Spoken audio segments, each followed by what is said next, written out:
Yohanes 15, satu firman Tuhan yang saya percaya sangat familiar buat kita.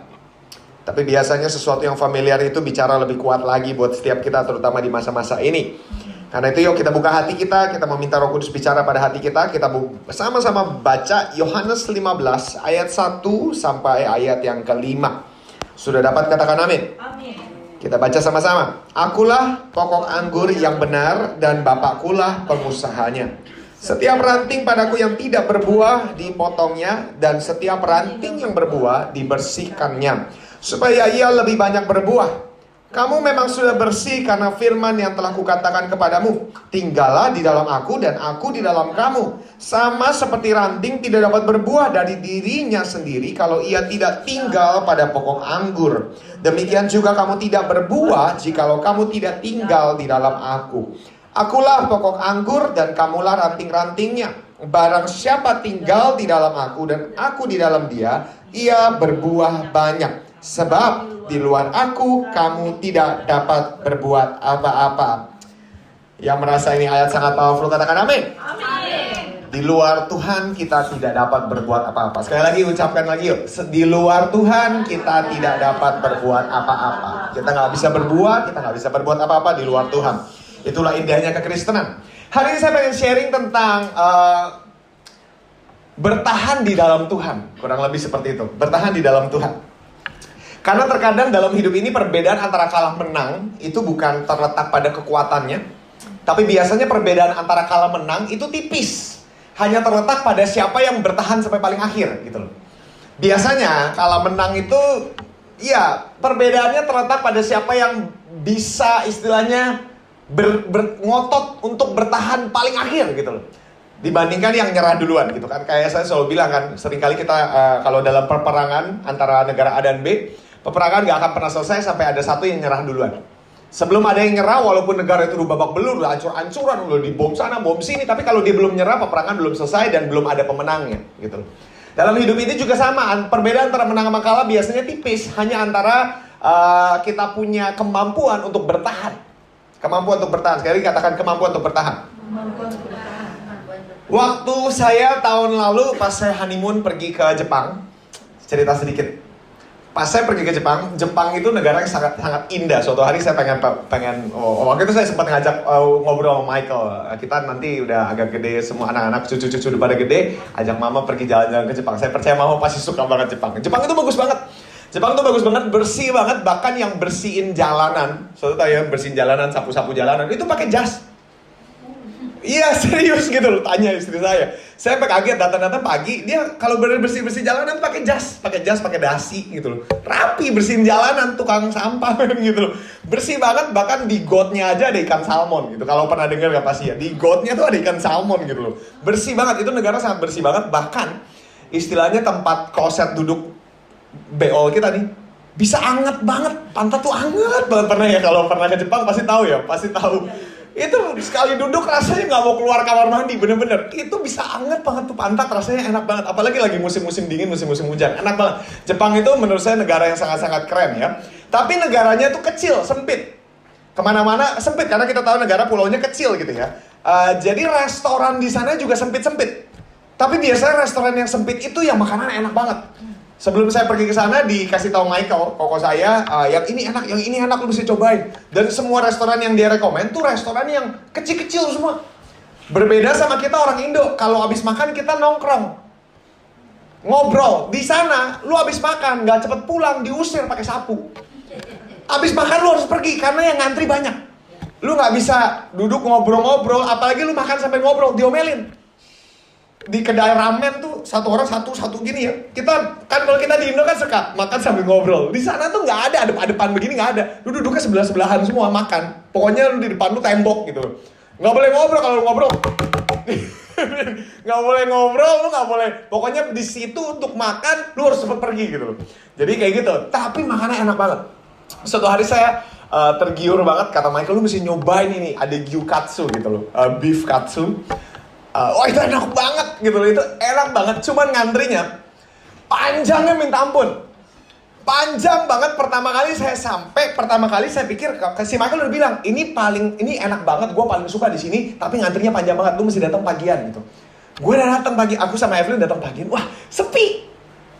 Tinggal paling cuma 3-4 orang di depan pintunya. Wah, kita langsung aja ngantri. Pas ngantri gak lama kemudian ada orang datang ngomong bahasa Jepang. Gue gak ngerti lu ngomong apa gitu. Gue bukan orang Jepang. Terus ngomong bahasa Cina. Gue juga bukan orang Cina gitu kan. Terus akhirnya mereka ngomong bahasa Inggris. Ngantrinya bukan di sini, di sana Pak. Beuh. Saya ke sana, itu ngantri udah panjang banget kan. Kesel banget gitu kan. Tapi akhirnya awalnya, aduh gak usah lah, kita makan yang lain aja. Food court lebih gampang. Kalau food court enak, di mana-mana enak. Cuman food court ya gitu standar rasanya. Cuman akhirnya ya udah kita ngantri karena pengen tahu, kepo gitu kan. Pengen penasaran, pengen tahu rasanya kayak apa. Rela-relain ngantri jauh lama banget. Kurang lebih ngantrinya sampai hampir 2 jam. Hampir 2 jam. Buat saya pencinta makanan, buat koko saya pencinta makanan, 2 jam itu worth it. Tapi saya percaya buat mama, ngapain sih udah makan food court aja. Kayak Evelyn juga sama gitu kan, udahlah. Cuman akhirnya saya bilang enggak, udahlah tanggung. Tapi akhirnya karena bertahan sampai akhir gitu kan ya, akhirnya berhasil makan, itu enaknya minta ampun. Biasanya kalau saya makan cepet banget, di situ saya makan sengaja pelan-pelan karena saya mau menikmati setiap gigitannya, enak banget. Udah gitu istri saya gak terlalu suka makan daging ini buat saya. Seneng banget gitu. Cuman saya mau bilang begini saudara, biasanya dalam hidup itu banyak benefit, banyak hal-hal positif, banyak hal-hal baik yang diperuntukkan kepada mereka yang mampu bertahan sampai akhir. Ya kalau cerita tadi saya, kalau seandainya di tengah-tengah udahlah gak usah lah, saya rasa saya gak akan pernah menikmati beef yang enaknya setengah mati itu. Dalam kekristenan juga sama, terkadang kemampuan kita untuk bertahan itu priceless, penting sekali. Sangat-sangat diperlukan dalam perjalanan rohani kita. Saudara, kalau saya bilang soal bertahan, bagaimana bertahan sampai akhir, kita tahu barusan kita baca dari kitab Yohanes. Nah, kitab Yohanes ini ditulis sama Rasul Yohanes, obvious gitu kan. Dan saudara, kalau orang lain yang ngomong bertahan sampai akhir, menurut saya masih oke lah. Tapi kalau ini Yohanes yang ngomong, spesial banget. Kenapa? Karena Yohanes ini murid yang berbeda banget. Bukan favorit menurut dia gitu. Ini murid yang spesial banget. Ini murid yang ngerti banget yang namanya bertahan. Ngerti banget yang namanya berdiam. Kalau kita tahu sepanjang kehidupan perjalanan Yesus juga kan ada satu murid Yesus yang kalau di foto, pernah lihat foto perjamuan terakhir kan? Perjamuan terakhir ada satu murid yang nempel di dada Yesus kan, bukan di bahu Yesus gitu kan? Siapa tuh? Yohanes gitu kan. Itu selalu karena dia nih kan tercatat juga di Alkitab, dia nih murid yang selalu nempel di dada Yesus. Jadi ini orang ngerti banget seni bertahan. Bukan sembarang ngomong, bertahan. Seperti Paulus bilang bersukacita dan dia sendiri gak bersukacita. Pak Yohanes ini ngomong, kita harus bertahan, kita harus berdiam, kita harus belajar diam di dalam Tuhan. Diam di dalam Tuhan. Berkali-kali diucapkan gini, ini karena dia sendiri ngalamin dalam hidupnya, ngerti betul apa yang namanya berdiam di dalam Yesus. Dia ini ngerti banget. Kalau kita tahu kan kemana-mana, bahkan di antara 12 murid Yesus, yang ada menyertai Yesus sampai dia mati di kayu salib kan cuma satu. Yohanes dan ibu-ibu. Cuman Yohanes yang bertahan sampai paling akhir. Dia murid yang paling mengasihi Yesus. Ya, yang mungkin refleksi kasihnya, saya percaya semuanya juga sama-sama mengasihi Yesus. Tapi refleksi kasih orang ini nih memang setia, tipe anjing gitu loh. Loyal. Yang mau duduk, yang mau diem gitu loh. Ini orang yang diem, beda sama Petrus. Petrus itu kan mencak-mencak. Berani ngomong jorok istilah Petrus gitu kan. Kurang ajar lu sama Tuhan, gue tebas kuping lu gitu kan. Kalau Yohanes kalem. Kalau di AOC mungkin tipe Yohanes itu tipe tantawan. Kalem nggak ngelawan gitu. Kalau Tante Tri tipe Petrus. Kalau satu hal yang nggak boleh dimacem-macemin itu Tante Tri di sini. Tapi kalau tantawan tuh kalem, itu Yohanes. Tipe Yohanes yang stabil, pokoknya dia tahu tenang aja, udah ada Yesus dia tenang, yang lain bodo amat mau gunjang anjing dia terserah. Itu tipe Yohanes gitu. Nah, Yohanes ini juga spesial kalau kita lihat. Kalau saya bahas sedikit tentang kitab Injil, siapa di sini paling suka baca kitab Injil di seluruh Alkitab? Favorit di Alkitab kan masih ada ya. Kalau saya favorit Alkitab, kitab Injil. Kitab Injil ini spesial banget. Kitab Injil di Alkitab tuh kan ada 4. Matius, Markus, Lukas, Yohanes. Empat-empatnya ceritain hal yang sama tentang Tuhan Yesus. Tapi empat-empatnya punya sudut pandang yang beda-beda. Ditulis sama 4 orang berbeda-beda. Matius ditulis sama Matius, Markus ditulis sama Markus oleh pengarahan Petrus, gitu kan ya. Terus Lukas ditulis sama Lukas, Yohanes ditulis sama Yohanes. Dan Yohanes ini adalah kitab yang spesial dibandingkan seluruh kitab Injil. Yang paling unik nih Yohanes, kitab Yohanes. So kalau kita lihat Matius, Markus, Lukas, mereka mulai dari silsilah kelahiran Yesus, baptisan Yesus. Yohanes kagak langsung boom gitu. Kalau saudara baca empat-empatnya kitab Injil, empat kitab Injil ini juga apa ya? Kehidupan Yesus yang dilihat dari sudut pandang yang beda-beda. Ceritain satu orang doang, Tuhan Yesus. Tapi dilihat dari sudut pandang yang beda-beda. Kalau saudara suka film, siapa di sini suka nonton film Discovery Channel? Pengetahuan, informasi ya tentang sejarah, semua yang based on true story. Anda akan suka baca kitab Matius. Karena kitab Matius ditulis untuk sudut pandang orang Yahudi, untuk memperjelas dia ini Mesias. Dia ini Mesias yang dijanjikan, makanya dipasang silsilah dari makanya kalau Anda baca di kitab Matius paling banyak yang disangkutin dengan hukum Taurat, penggenapan hukum Taurat, kitab nabi-nabi, nubuatan nabi-nabi paling banyak dikutip sama kitab Matius. Karena kitab Matius memang ditulis untuk orang Yahudi untuk meyakinkan bahwa Yesus adalah Mesias yang dijanjikan. Itu discovery itu, jadi kayak sejarah, banyak banget sejarah yang dimasukkan dalam kitab Matius. Kalau saudara suka nonton film action yang langsung Mission Impossible, deg-degan, Anda mau lihat film action, baca kitab Markus. Kitab Markus isinya full pack, semuanya tentang action. Yesus jalan di atas air lah, semua mujizat Yesus paling banyak dicatat kitab Markus dibanding yang lain. Saya lupa jumlahnya berapa, tapi sekitar 3 kali lipat lebih banyak daripada kitab Injil yang lainnya. Paling banyak di kitab Markus. Dia nggak bertele-tele ngisi lagi tentang silsilah Yesus, kagak, langsung action. Karena kenapa kitab Markus ditulis untuk menekankan bahwa Yesus adalah seorang hamba pekerja Allah yang mengerjakan tugas Bapa. Nah itu tuh Markus. Kalau Matius Mesias, Markus seorang hamba yang bekerja. Tipe mama pasti suka banget kitab Markus, bekerja, gitu kan. Kita melihat sudut Yesus dari sudut pandang Yesus seorang pekerja keras. Markus gak pernah istirahat. Kalau kita lihat Yesus dari kitab Lukas, itu beda lagi. Kalau Anda suka nonton film drama, Korea drama gitu kan ya, yang mengiris hati, menyayat hati, menggerakkan hati kita untuk berbelas kasihan gitu kan. Anda baca kitab Lukas. Kitab Lukas itu menonjolkan sisi manusiawinya Tuhan. Di situ Yesus menangis. Nah, di situ kita melihat bagaimana Yesus. Kalau Anda lihat juga, kitab Lukas ini satu-satunya kitab yang paling banyak membahas perempuan. Juga di sini ditulis nama-nama perempuan pengikut Yesus yang nggak ditulis di kitab lainnya. Kenapa? Karena sisi Lukas ini mempertonjolkan sisi kemanusiaan Tuhan yang mengasihi semua orang. Kita tahu cerita-cerita terkenal, gembala yang baik yang meninggalkan 99 untuk 1. Itu karena sifat melodramanya Tuhan. Terus kita juga lihat sifat Tuhan yang 9 dinar, kehilangan 1, dia cari semuanya. Anak yang hilang juga di mana? Di kitab Lukas semuanya. Sisi kemanusiaan Tuhan yang dia mau pastikan jelas bahwa betul Yesus adalah Mesias, tapi dia juga adalah anak manusia. Anak manusia. Nah kitab Yohanes beda. Dari awal kitab Yohanesnya aja udah drastis beda dari yang lain. Dia nggak pakai silsilah Yesus, dia nggak bilang kelahiran Yesus, di skip. Satu-satunya kitab yang nggak sama sekali, kitab biografi Yesus yang sama sekali tidak membahas kelahiran Yesus. Nggak ada. Dia langsung tulis pada mulanya adalah Allah, pada mulanya adalah Firman, dan Firman menjadi manusia. Prat.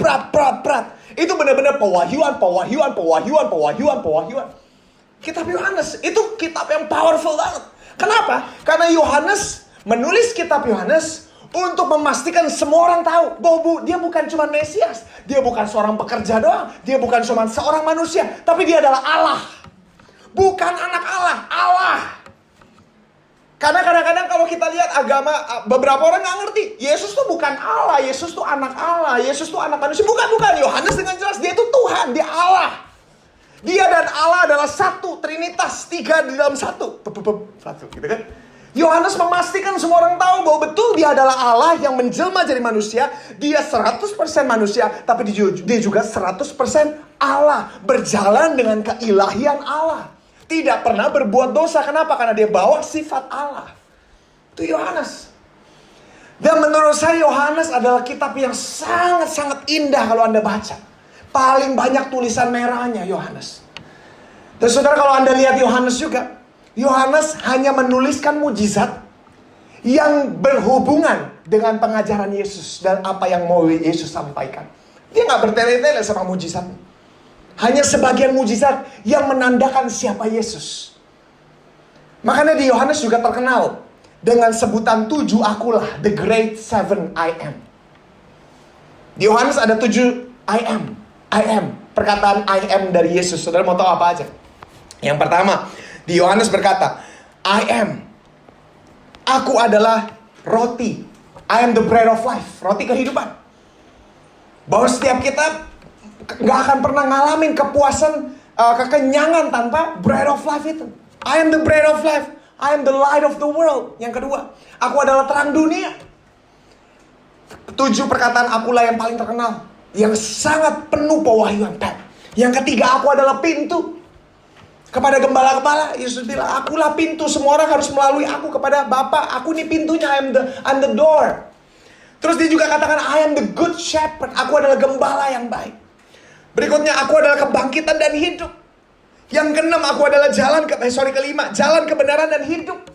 Yang keenam, aku adalah pokok anggur. Yang terakhir adalah aku adalah pokok anggur. Saudara. Dan menurut saya yang ketujuh, kalau Anda lihat ada 7 sebutan akulah Yesus. Yang ketujuh menurut saya, ini pribadi pendapat saya, yang ketujuh punya bobot lebih spesial dibanding yang lainnya. Kenapa? Karena yang ketujuh ini dikatakan detik menjelang kematian Yesus. Kalau Anda lihat dari Yohanes, dari tadi kita baca Yohanes 15, sekitar Yohanes berapa? 12, 13, 14 saya lupa. Pokoknya sampai akhir tuh adalah percakapan terakhir Yesus. Paling banyak kan di kitab Yohanes, percakapan terakhir Yesus paling banyak di kitab Yohanes tuh. Nah di situ Yesus ngomong akulah yang terakhir. Setelah dia ngomong akulah roti, akulah terang dunia, akulah jalan kebenaran dan hidup, akulah pintu, gembala yang baik. Dia juga terakhir dia ngomong akulah pokok anggur. Kenapa saya bilang yang paling penting? Karena diucapkan menjelang kematiannya. Berapa banyak yang setuju? Perkataan orang di ranjang kematiannya membawa bobot jauh lebih besar daripada perkataan dia seumur hidup. Betul gak? Anda boleh lupa semua yang pernah dia ngomong seumur hidup. Tapi kalau dia sebelum meninggal mengucapkan dua buah kata buat kamu, itu kata akan kamu ingat dan melupakan semua kata yang lainnya. Betul gak? Karena menjelang kematian orang, ketika dia mengucapkan satu perkataan, itu perkataan yang berbobot dalam hidupnya. Pasti dia benar-benar hitung perkataannya. Carries more weight. Nah makanya dibanding ketujuh akulah Yesus, perkataan akulah Yesus yang ketujuh ini yang powerful banget. Kenapa? It speaks the heart of God. Aku adalah pokok anggur, the vine. Dan kamu ranting. Saudara mau tahu kenapa itu begitu penting dan begitu treasure? Karena itu adalah perkataan merangkumkan sifat Allah yang paling besar, yang paling utama, yang paling ada di hati Yesus. Kerinduan terbesar hati Yesus yang dituliskan di momen-momen terakhir. Akulah pokok anggur, kamu ranting. Itu menandakan bahwa dia adalah Allah yang paling suka connected sama kita. Kalau saudara ranting, kalau Tuhan Yesus pokok anggur, maka kita ini nempel, saudara. Dia bukan roti yang terpisah dari kamu yang makan roti, bukan. Dia bukan pintu yang terpisah dari kamu yang mau masuk, bukan. Perkataan terakhir dia, I am the vine, akulah pokok anggur, dan kamu ranting. Karena itu kita, kerinduan Tuhan yang terbesar adalah for us to be connected. Terhubung selalu. The power of being connected adalah sesuatu yang dahsyat, saudara. Kalau Anda baca di kitab Yohanes tadi yang barusan kita baca, kalau Anda teruskan, nanti Anda akan temukan satu ayat firman Tuhan yang berkata begini, jika aku tinggal di dalam kamu dan firman tinggal di dalam kamu, minta apa saja yang kamu kehendaki, dan kamu akan menerimanya. Itu kan statement yang kuat dan powerful banget. Kamu minta apa aja, kamu akan terima. Tapi itu firman, itu statement bukan berdiri sebagai magic word sendirian. Itu firman dia bilang kamu bisa minta apa aja yang kamu mau dan kamu pasti terima. Tapi bukan artinya kamu boleh minta apa aja yang kamu udah mau kamu terima. Bang, betul. Tapi kalau Anda baca ayatnya, tulisannya, kalau kamu tinggal di dalam aku dan aku di dalam kamu, minta apa aja, kamu terima. Kuncinya gitu kan. Tapi kalau kamu nggak tinggal di dalam dia, kamu minta apa aja nggak terima-terima. Kenapa, saudara? Kenapa? Jawabannya satu. Sebab kalau kamu di dalam dia di dalam kamu satu. You are connected with God. Sama seperti seorang pokok anggur, sebatang pokok anggur dengan rantingnya. Kamu ranting dan pokoknya tuh satu. Satu tumbuhan. Betul ya saudara ya? Satu tumbuhan, bukan dua organisme yang berbeda. Satu organisme yang sama. Dan karena kamu satu dengan Tuhan, maka seharusnya pikiranmu sama dengan pikiran Tuhan. Dan karena pikiranmu sama dengan pikiran Tuhan, apa yang kamu minta sesuai dengan apa yang Tuhan mau kamu minta. Nah makanya pasti kamu terima, karena kamu minta apa yang dia mau kamu minta. Kalau dia mau kamu minta, dia mau kamu terima. Pasti. Tapi kalau kita nggak bisa belajar stay connected, makanya menurut saya seni kekristenan, saya ulang sekali lagi, bukan terletak pada kita punya tekad, giat, atau kekuatan kita, kerajinan, bukan. Seni kekristenan adalah belajar tinggal di dalam Tuhan selalu. Stay, berdiam. Dan ini yang paling penting, kalau kita bisa belajar, saya bilang belajar. Kenapa belajar? Karena pasti ada momen-momen di mana kita goyang, ada momen-momen di mana kita down, ada momen di mana kita merasa kering. Tapi whatever it is, whatever comes may, tahun ini kita ngalamin banyak hal yang aneh-aneh. Mungkin kita sempat goyang sebentar, mungkin kita sempat discourage sebentar, kita sempat kehilangan sepertinya pegangan kita dan segala macamnya. But it doesn't mean kita disqualified, kita terpisah. All we gotta do, yang kita harus lakukan kembali adalah kembali berdiam, stay connected. Kembali, balik lagi posisi kita. Karena itu ada kerinduan hati Tuhan untuk kamu dan dia bersatu. Menjadi satu, belajar. Seni kekristenan kita adalah belajar seni berdiam di dalam Tuhan. Yang menangkap sesuatu katakan amin. Amin. Karena itu hari ini saya mau sampaikan 3 hal yang saya percaya kita sudah sering dengar dari ayat ini. Kalau kita bilang, kalau tadi saya bilang seni kekristenan adalah seni bagaimana belajar berdiam di dalam Tuhan, maka kita masuk poin yang paling penting. Yang pertama adalah untuk selalu melindungi koneksi kita dengan Tuhan. Itu penting. Karena hidup ini gak selalu bisa sesuai schedule kita. Saudara kalau tahu, kalau tahu ada semua tahun 2020 ini pasti ngalamin schedule berantakan semua. Schedule berantakan semua. Mendadak orang mesti ngambil kerjaan yang sebelumnya dia gak bakal pernah mau ambil.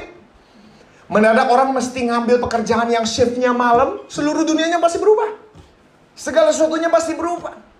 Nah saudara, hidup itu penuh dengan ups and downs. Hidup itu penuh dengan unexpected. Karena begitu banyak yang berubah dalam hidup ini, maka kita perlu, kalau saudara tanya, ada gak usaha? Kekristenan bukan tanpa usaha. Ada usaha kita, ada effort kita. Tapi buat saya, effort paling penting kita sebagai orang Kristen is to protect our connection. Artinya apa? Semua boleh berubah, pekerjaan saya boleh berubah, segala sesuatu boleh berubah, tapi hubungan sama Tuhan, hubungan saya dengan Tuhan tidak pernah boleh saya lepaskan. Itu yang paling penting. Hubungan setiap hari. Saudara, kalau saya ambil contoh, hidup saya tahun ini paling banyak berubah. Selain dari, saya percaya mama juga pasti banyak banget berubah tahun ini. Karena tahun ini aneh banget. Papa tiba-tiba gak ada. Saya tiba-tiba punya judah. Hidup berubah banget, saudara. Dulu saudara, ini kalau saya cerita, ini sedikit sharing. Saya berdoa, Anda bisa nangkap dari versimu sendiri. Saya dulu, saudara, masih single, saya tidur pasti jam 3, jam 4. Kalau hari yang baik, saya tidur minimal jam 1. Nah, itu tuh. Saya gak bisa tidur di bawah jam 1. Kalau lagi benar-benar gak bisa tidur, kepikiran bisa sampai jam 4, kadang bisa jam 5. Itu saya sebelum married. Setelah married, lumayan, udah lebih mundur. Tapi biasanya jam 11 paling pagi baru tidur. Sejak ada judah. Jadi karena saudara tahu juga, saya ini punya kebiasaan doanya tuh malam. Ya, makanya kalau saya di zaman saya masih di PIK juga, saya doa tuh jam 12 malam. Ya. Pas saya married pun saya masih doanya malam. Sampai saya punya judah.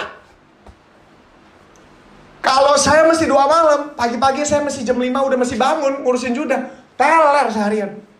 Jadi yang saya lakukan apa? Saya ganti, switch. Apapun, schedule boleh berubah.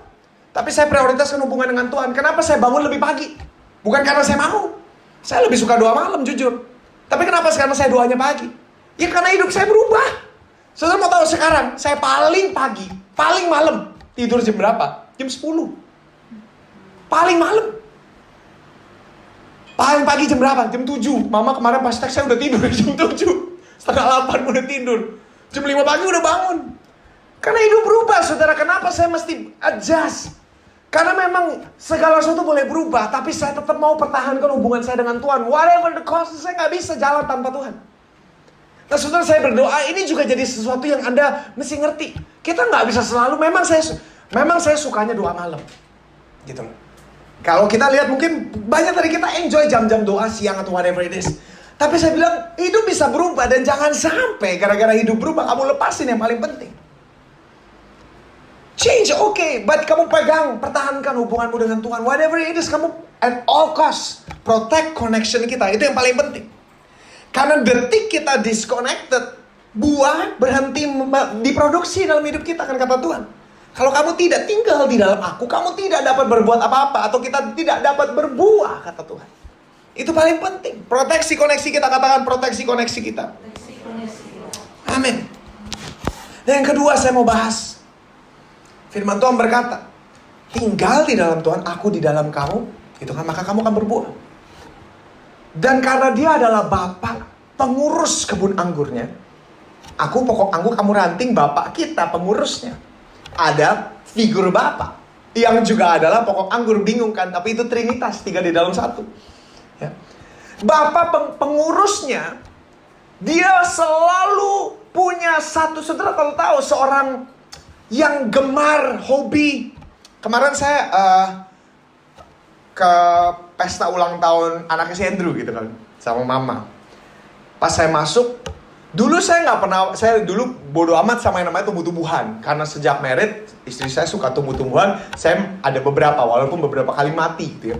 Nah, terus pas saya ke rumahnya Andrew, saya lihat di depan tuh banyak banget tanaman bagus-bagus banget. Saya bisa mengagumi tumbuhan tuh sekarang. Dulu ada tumbuhan, menurut saya semua yang warna hijau sama, namanya rumput. Mau yang gede rumput gede, rumput kecil rumput, semuanya gitu. Sejak udah married saya jadi tahu, ini namanya janda bolong, ini namanya lidah mertua. Bener kan, ada namanya gitu, bukan? Ya kita ganti ya, profetikin semua gitu kan. Tapi ada gitu saudara. Itu jadi ngerti semuanya saudara. Nah saudara, kalau seorang yang suka gemar mengurus kebun saudara, itu saya tanya, ini gimana cara lu ngurus daun bisa bagus begini?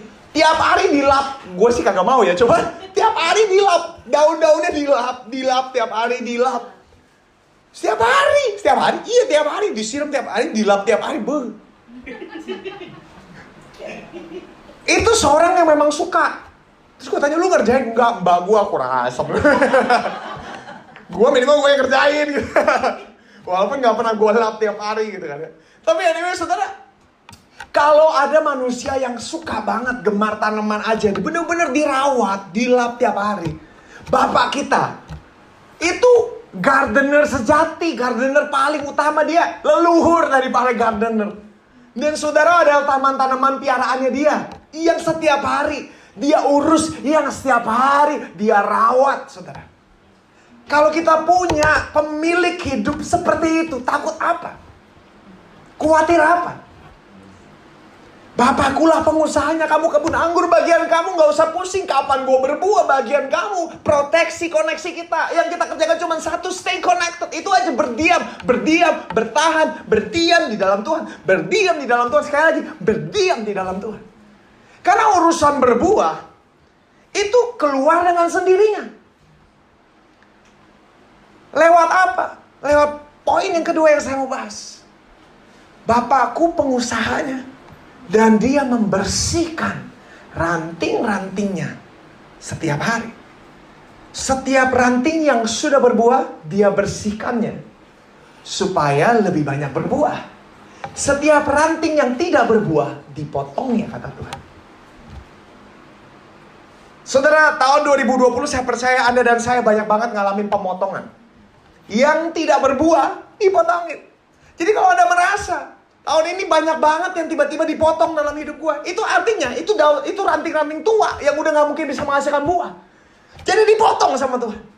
Jadi gimana? Bersyukur. Bersyukur atas hal-hal yang hari ini, tahun ini, 2020 dibuang dalam hidup kita. Bukan dibuang, kayak kasar banget. Dipaksa hilang dalam hidup kita. Dipaksa gak ada dalam hidup kita. Karena itu sudah tidak berbuah. Terus mungkin kita juga bilang begini, enggak, itu kayaknya berbuah. Oke, ada juga firman Tuhan berkata begini, yang sudah berbuah, dibersihkannya supaya lebih banyak berbuah. Saudara mau tahu kata dibersihkan yang dipakai kata apa? Pruning. Pruning itu apa? Dipotong juga sama aja, cuman bahasanya lebih lembut. Pruning. Kalau kebun anggur tuh ada pohon-pohon yang buahnya udah keluar, tapi nggak seperti yang dia mau, maka itu buah tetap dipotong. Supaya apa? Supaya buahnya lebih banyak. Nah ini loh saudara. Saya percaya tahun ini ada beberapa hal yang mungkin sudah mulai menghasilkan buah dalam hidup kita. Tahun-tahun lalu proses. Tahun ini kita mulai lihat proses apa yang sudah memproses kita puluhan tahun. Tahun ini di awal tahun mungkin sudah mulai kelihatan berbuah. Kita mulai bahagia, ada perubahan. Ada perubahan, puji Tuhan, ada perubahan. Tiba-tiba dipotong. Terus, Tuhan, kenapa? Jawabannya satu, supaya lebih banyak berbuah. Karena itu selain kamu belajar berdiam di dalam Tuhan, yang kedua, percaya. Percaya bukan ketika semuanya baik. Percaya bahkan ketika dia lagi potong yang berbuah dalam hidup kita. Atau juga yang tidak berbuah dalam hidup kita. Saya percaya tahun ini adalah pembelajaran emas banget tentang pruning. Kalau saudara tanya sama saya tahun yang paling kata yang paling tepat untuk tahun 2020, pruning. Semua gereja ngalamin pruning. Seluruh dunia tubuh Kristus di mana-mana ngalamin pruning, ya toh? Dipangkas semua. Saudara kalau lihat banyak banget gereja yang kembali lagi kepada esensi utamanya. Hadirat Tuhan. Sudah terlalu banyak yang istilahnya cuma sekedar sebuah pertunjukan yang tiap minggu dia jalankan, tiba-tiba absen. Perut semuanya gak boleh buka. Mendadak gereja semuanya terpaksa keluar dari tembok. Mendadak semua orang terpaksa mencari Tuhan di rumah masing-masing. Kembali toh pada esensi yang semula. Apa itu? Pruning. Tuhan pangkas.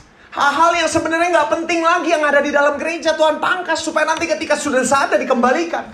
Itu gereja siap menghasilkan buah lagi. Sudah kalau tanya sama saya, ini tahun pruning, season of pruning. Gereja ngalamin pruning. Pribadi orang Kristen semuanya ngalamin pruning. Bagian kita apa? Belajar percaya. Trust His cut. Percaya sama potongannya. Percaya. Enak gak? Nggak. Yang namanya dipotong gak pernah enak, saudara. Yang namanya sesuatu dipaksa dicopot gak pernah enak. Gak pernah enak. Tapi toh yang namanya dipotong, Anda gak bisa ngelihat, oh iya dipotong supaya lebih banyak berbuah. Masalahnya, itu buah gak langsung keluar besok. Itu buah butuh waktu untuk menghasilkan buah lagi. Jadi setelah dipotong orang bilang, mana buah lu gak ada? Baru dipotong. Bodoh amat, gak percaya karena orangnya cuma ngeliat buah. Orang kan cuma ngeliat mana buahnya.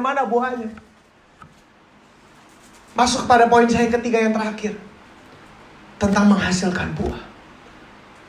Saudara, tugas ultimate goalnya kita, tujuan utama kita sebagai orang Kristen memang adalah menghasilkan buah. Menghasilkan buah. Tapi masalahnya, gak ada dari kita bisa menghasilkan buah dengan kekuatan kita sendiri. Dan karena alasan buah ini juga, banyak dari kita ngalamin yang namanya mudah jadi judgmental, menghakimi satu sama lain. Karena kita ngeliat gak ada buahnya. Saudara, kita gak bisa nilai buah orang itu ada apa enggak. Kenapa? Karena jangan-jangan gak ada karena baru dipotong sama Tuhan. Kenapa? Karena dalam proses. Saudara, kita semua ada dalam proses. Semuanya ada dalam proses pembentukan. Banyak yang Tuhan potongin. Termasuk hal-hal yang dulunya kamu banggakan, sekarang mendadak dicopot. Dulu kamu banggakan karunia itu. Dulu kamu banggakan kekuatanmu dalam kekristenan. Ini yang kamu banggakan, ini yang kamu suka, ini yang kamu tonjolkan. Dan tiba-tiba kekuatan itu Tuhan potong aja. Hilang aja, tiba-tiba udah gak ada. Tujuannya apa sih? To get us to a point di mana kita sadar it's all about Him.